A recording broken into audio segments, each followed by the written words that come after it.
Hello বন্ধুরা, এখন আমি চিকেন রান্না করব। তার জন্য এখানে কিছুটা পেঁয়াজ কেটে নিয়েছি আর চিকেনটাকে ভালো করে ফ্রেশ করে ধুয়ে মেখে নিয়েছি। এখানে দেওয়া হয়েছে আদা বাটা, লঙ্কা বাটা, রসুন বাটা আর হচ্ছে 2-4টে লঙ্কা চিড়ে দিয়েছি আর সর্ষের তেল, নুন, হলুদ দিয়ে ম্যারিনেট করে নিয়েছি, মেখে নিয়েছি। মেখে কিছুটা রেখে দিয়েছি থেকে কিছুক্ষণ। তারপর এখন এখানে কড়া চাপিয়ে দিয়েছি, কড়াতে তেল দেওয়া হয়ে গেছে। তেলটা এখন আমি অল্পই দিয়েছি, কারণ অনেকটা পরিমাণ তেল দিয়ে মাংসটাকে মেখে রেখেছি, সেটার জন্য এখন অল্প পরিমাণে তেল দিয়ে দিচ্ছি। তেল দেওয়া হয়েছে, এখন দিয়ে দিচ্ছি জিরে ফোড়ন।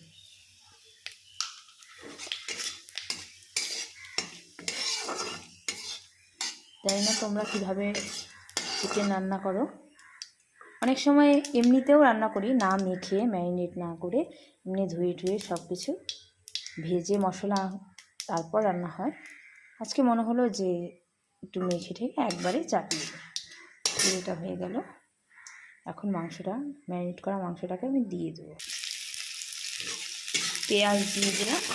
পেঁয়াজটা এখন কিছুক্ষণ লাল লাল করে ভেজে তারপর ম্যারিনেট করা মাংসটাকে দিয়ে দেবো। জানি না বন্ধুরা কেমন হবে, আমি খুব একটা ভালো রান্না করতে পারি না, তাও চেষ্টা করছি।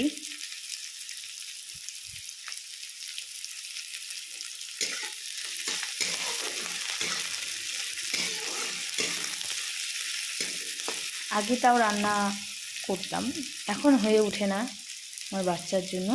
ছেলেকে নিয়ে প্রচণ্ড পরিমাণে দুষ্টুমি করে আমার ছেলে, সেটার জন্য রান্না করা যায় না। রান্না মা করতেও দিতে চায় না।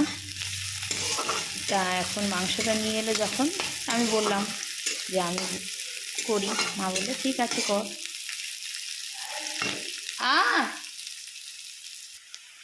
পেঁয়াজ ভাজাটা হয়ে গেছে, এখন আমি মাংসটাকে দিয়ে দেবো। ওখানে মাংসটাকে দিয়ে দিলাম। মাংসটাকে ভেজে কষিয়ে নেব।